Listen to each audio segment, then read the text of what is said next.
الرحمن الرحیم سورہ بقرہ کی تفسیر و ترجمہ چل رہا ہے۔ آج کا سبق وَإِذْ قَالَ رَبُّكَ لِلْمَلَائِكَةِ إِنِّي جَاعِلٌ فِي الْأَرْضِ خَلِيفَةً سے ہے۔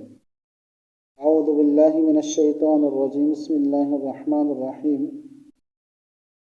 وَإِذْ قَالَ رَبُّكَ لِلْمَلَائِكَةِ إِنِّي جَاعِلٌ فِي الْأَرْضِ خَلِيفَةً قَالُوا أَتَجْعَلُ فِيهَا مَن يُفْسِدُ فِيهَا وَيَسْفِكُ الدِّمَاءَ وَنَحْنُ نُسَبِّحُ بِحَمْدِكَ وَنُقَدِّسُ لَكَ قال إني أعلم ما لا تعلمون وعلم آدم الأسماء كلها ثم عرضهم على الملائكة فقال أنبئوني بأسماء هؤلاء إن كنتم صادقين قالوا سبحانك لا علم لنا إلا ما علمتنا إنك أنت العليم الحكيم قال يا آدم أنبئهم بأسمائهم فلما أنبأهم بأسمائهم قال ألم أقل لكم إني أعلم غيب السماوات والأرض وأعلم ما تبدون وما كنتم تكتمون۔ وَإِذْ قَالَ رَبُّكَ لِلْمَلَائِكَةِ، اور جب کہا تیرا رب نے فرشتوں سے، إِنِّي جَاعِلٌ فِي الْأَرْضِ خلیفہ، کہ میں زمین میں بنانے لگا ہوں ایک نائب۔ قالوا، فرشتوں نے کہا، أَتَجْعَلُ فِيهَا مَن يُفْسِدُ فِيهَا، کیا قائم کرتے تو زمین میں اس کو جو فساد کرے، وَيَسْفِكُ الدِّمَاءَ، اور اس میں خون بائے قتل و غارت کرے، وَنَحْنُ نُسَبِّحُ بِحَمْدِكَ، اور ہم پڑے رہتے ہیں تیری خوبیاں بیان کرنے کے لیے اور یاد کرتے ہیں، وَنُقَدِّسُ لَكَ، اور تیری پاک ذات کو یاد کرتے ہیں، پاکی بیان کرتے ہیں۔ قَالَ إِنِّي أَعْلَمُ مَا لَا تَعْلَمُونَ، فرمایا بے شک مجھ کو معلوم ہے جو تجھے نہیں معلوم، جو تمہیں نہیں معلوم۔ وَعَلَّمَ آدَمَ الْأَسْمَاءَ كُلَّهَا، اور سکھلا دیے اللہ نے آدم علیہ السلام کو نام سب چیزوں کے۔ ثُمَّ عَرَضَهُمْ عَلَى الْمَلَائِكَةِ، پھر سامنے لائے سامنے کیا ان سب چیزوں کو، علی الملائکۃ، فرشتوں کے۔ وقال انبئونی باسماء ہؤلاء، پھر فرمایا بتاؤ مجھ کو نام ان کے، ان کنتم صادقین، اگر تم سچے ہو۔ قالوا سبحانک لا علم لنا، بولے پاک ہے تو ہم کو معلوم نہیں، الا ما علمتنا، مگر جتنا تو نے ہم کو سکھلایا ہے، انک انت العلیم الحکیم، بے شک تو ہی اصل جاننے والا، حکمت والا ہے۔ قال یا آدم انبئہم باسمائہم، فرمایا اے آدم بتا فرشتوں کو ان چیزوں کے نام۔ فلما انبأہم باسمائہم، پھر جب بتا دیے آدم علیہ السلام نے ان کے نام، قال الم اقل لکم انی اعلم غیب السماوات والارض، فرمایا رب نے کیا نہ کہا تھا میں نے تم کو کہ میں خوب جانتا ہوں چھپی چیزوں آسمان کی اور زمین کی، وَأَعْلَمُ مَا تُبْدُونَ وَمَا كُنْتُمْ تَكْتُمُونَ، اور میں جانتا ہوں جو تم ظاہر کرتے ہو اور جو تم چھپاتے ہو۔ ان آیات کا خلاصہ تفسیر یہ ہے کہ جس وقت ارشاد فرمایا آپ کے رب نے فرشتوں سے تاکہ اپنی رائے ظاہر کریں جس میں حکمت و مصلحت تھی، مشورے کی حاجت تو اللہ تعالیٰ کو نہیں ہے، اللہ تعالیٰ اس سے بالا و برتر ہیں۔ غرض اللہ تعالیٰ نے فرشتوں سے فرمایا کہ ضرور میں بناؤں گا زمین ایک نائب، یعنی وہ میرا نائب ہوگا، خلیفہ ہوگا، کہ اپنے احکام شریعت اجرا اور نفاذ کی خدمت اس کی سپرد کروں گا۔ کہنے لگے کہ کیا آپ پیدا کریں گے زمین میں ایسے لوگوں کو جو فساد کریں گے اس میں اور خون ریزیاں کریں گے، اور ہم برابر تسبیح کرتے رہتے ہیں آپ کی تعریف کے ساتھ اور آپ کی پاکی بیان کرتے رہتے ہیں۔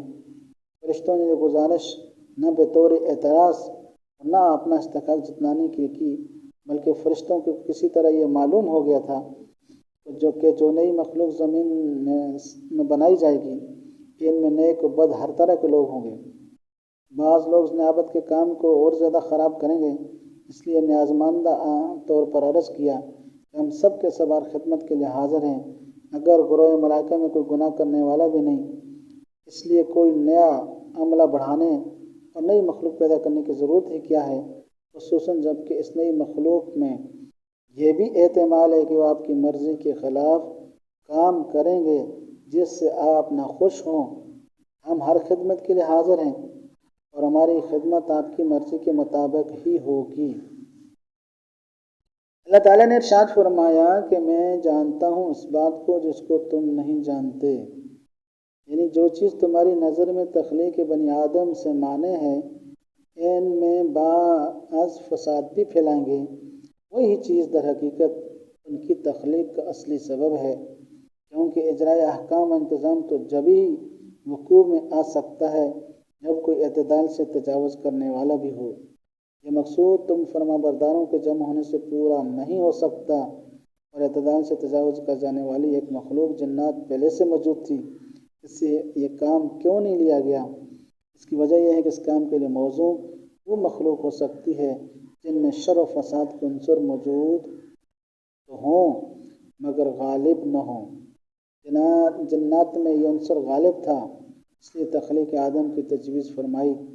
آگے سے حکمت علائی کے مزید توضیح اس طرح کی گئی کہ نیابت خلافت خداوندی کے لیے ایک خاص علم کی ضرورت ہے، وہ علم ملائکہ کی استعداد سے خارج ہے، اس لیے فرمایا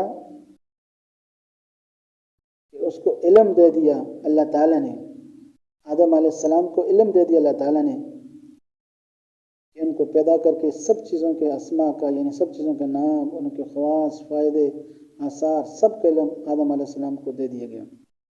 پھر وہ چیزیں فرشتوں کے سامنے رکھ دیں، رو برا کر دیں، پھر فرمایا کہ بتاؤ مجھ کو نام ان چیزوں کے، یعنی ماں ان کے آثار اور خواص کے، ان میں کیا فائدے ہیں۔ اگر تم سچے ہو، یعنی اس قول میں سچے ہو کہ ہم خلافت عرضی کا کام اچھے طریقے سے انجام دے سکیں گے۔ فرشتوں نے عرض کیا کہ آپ تو پاک ہیں اس الزام سے کہ آدم علیہ السلام پر اس علم کو ظاہر فرما دیا، ہم سے پوشیدہ رکھا، کیونکہ کسی آیت یا روایت سے ثابت نہیں کہ آدم علیہ السلام کو علم اسماء کی تعلیم فرشتوں سے الگ کر کے دی گئی۔ اس سے ظاہر یہ ہے کہ تعلیم تو سب کے سامنے یکساں دی گئی، مگر آدم علیہ السلام کی فطرت میں علم حاصل کر لینے کی صلاحیت تھی، انہوں نے حاصل کر لیا۔ فرشتوں کی طبیعت اس کی متحمل نہ تھی، ان کو یہ علم حاصل نہ ہوا، مگر ہم کو یہ علم نہیں، مگر وہی جو کچھ ہم کو علم دیا ہے، بے شک آپ بڑے علم والے، حکمت والے ہیں۔ یعنی جس کے لیے مسلط جانا، اسی قدر علم فہم اس کو عطا فرمایا، اس سے فرشتوں کا اعتراف تو ثابت ہو گیا کہ اس کام سے عاجز ہیں جو نائب کو سپرد کرنا ہے۔ آگے اللہ تعالیٰ کو یہ منظور ہوا کہ آدم علیہ السلام نے اس میں خاص کی مناسبت کو فرشتوں کے سامنے اشکارا فرما دیں، اس لیے اللہ تعالیٰ نے ارشاد فرمایا کہ آدم تم بتلاؤ ان چیزوں کے نام، یعنی آلات و خواص۔ جب آدم علیہ السلام نے یہ سب فرشتوں کے سامنے بتلا دیا، فرشتے اتنا سمجھ گئے کہ آدم علیہ السلام کے ماہر ہو گئے۔ سو جب بتلا دیا ان کو آدم علیہ السلام نے ان چیزوں کا اسماء، تو اللہ تعالیٰ نے فرمایا دیکھو میں تم سے نہ کہتا تھا، بے شک میں جانتا ہوں تمام پوشیدہ چیزیں آسمانوں کی اور زمین کی، اور جانتا ہوں جس بات کو ظاہر کر دیتے ہو اور جس کو دل میں رکھتے ہو۔ تو یہ تھے سورہ بقرہ کی ان آیات کا ترجمہ، تفسیری خلاصہ۔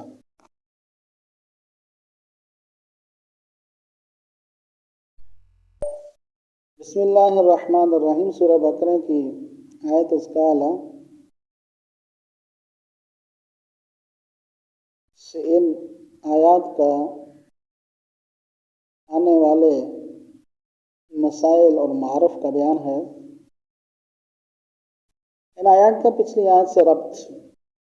پچھلی آیت میں اللہ تعالیٰ کے اللہ تعالیٰ شانوں کی خاص و عام نعمتوں کا ذکر کر کے انسان کو ناشکری اور نافرمانی سے بچنے کی ہدایت کی گئی۔ اس آیت سے آخر رکوع تک 10 آیتوں میں آدم علیہ السلام کا قصہ بھی اس سلسلے میں ذکر فرمایا کہ نعمت 2 قسم کی تھی، ایک سوری یعنی محسوس جیسے کھانا پینا، روپیہ پیسہ، مکان جائیداد، دوسری معنوی جیسے عزت ابرو، مسرت، علم۔ پچھلی آیت میں سوری اور ظاہری نعمتوں کا ذکر تھا، ان 11 آیتوں میں معنوی نعمتوں کا ذکر ہے۔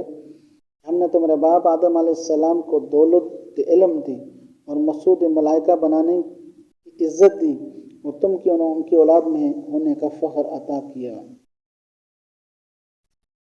خلاصہ مضمون آیت کا یہ ہے کہ اللہ جل شانہ جب تخلیق آدم علیہ السلام اور دنیا میں اس کی خلافت قائم کرنے کا ارادہ کیا، فرشتوں سے بظاہر ان کا امتحان لینے کے لیے اس ارادے کا ذکر فرمایا، جس میں اشارہ یہ تھا کہ اس معاملے میں اپنی رائے کا اظہار کریں۔ فرشتوں نے رائے یہ پیش کی کہ انسانوں میں تو ایسے لوگ بھی ہوں گے جو فساد اور خون ریزی کریں گے، ان کو زمین کی خلافت اور انتظام حوالے کرنا، سپرد کرنا سمجھ میں نہیں آتا۔ اس کام کے لیے تو فرشتے زیادہ مناسب معلوم ہوتے ہیں، کیونکہ نیکی ان کی فطرت ہے اور برائی کا صدور ان سے ممکن نہیں۔ وہ مکمل اطاعت گزار ہیں، دنیا کے انتظامات بھی وہ درست کر سکیں گے۔ اللہ تعالیٰ نے ان کی رائے کے غلط ہونے کا اظہار اول ایک حاکمانہ طرز سے دیا کہ خلافت عرضی کی حقیقت اس کے ضروریات سے تم واقف نہیں، اس کو میں ہی مکمل طور پر جانتا ہوں۔ پھر دوسرا جواب حکیمانہ انداز سے آدم علیہ السلام کے فرشتوں پر ترجیح اور مقام علم میں آدم علیہ السلام کے تفوق بلندی کا ذکر کر کے دیا گیا، اور بتلایا گیا کہ خلافت عرض کے لیے زمینی مخلوقات کے نام اور ان کے خواص و آثار کا جاننا ضروری ہے، اور فرشتوں کی استعداد اس کی متحمل نہیں۔ تخلیق آدم کی گفتگو فرشتوں سے کس مصلحت پر مبنی تھی؟ یہاں یہ بات غور طلب ہے کہ اللہ جل شانہ کے فرشتوں کی مجلس میں اس واقعے کا اظہار کس حیثیت سے تھا؟ کہ ان سے مشورہ لینا مقصود تھا، یا محض کو اطلاع دینا پیش نظر تھا، یا فرشتوں کی زبان سے ان کی رائے کا اظہار کرانا اس کا منشا تھا؟ تو یہ بات ظاہر ہے کہ مشورے کی ضرورت تو اللہ پاک کو پیش نہیں آتی۔ جہاں مسئلے کے سب پہلی قسم پر روشن نہ ہو وہاں ضرورت پیش آتی ہے، اور اللہ کے علم تو کامل ہے، اللہ کو کسی کی مشورے کی ضرورت ہی نہیں۔ اور اپنے علم و بصیرت میں مکمل اطمینان نہ ہو تو پھر ہم مشورہ کرتے ہیں، اس لیے دوسرے وکلاء اور اہلِ سے مشورہ کیا جاتا ہے۔ ایسی صورت میں جہاں حقوق کو دوسروں کے بھی مساوی ہوں تو ان کی رائے لینے کے لیے مشورہ ہوتا ہے، جسے دنیا کی عام کونسلوں میں رائج ہے۔ اور یہ ظاہر ہے کہ یہاں دونوں صورتیں نہیں ہو سکتی ہے۔ اللہ سبحانہ وتعالیٰ خالق کائنات ہیں، ذرے ذرے کے علم رکھتے ہیں، ظاہر و باطن ہر چیز ان کے علم و بصر کے سامنے ہے، برابر ہے، ان کو کیا ضرورت کسی سے مشورہ کرنے۔ اس طرح یہاں یہ بھی نہیں کہ کوئی پارلیمانی حکومت ہے جس میں تمام ارکان کے مساوی حقوق ہیں،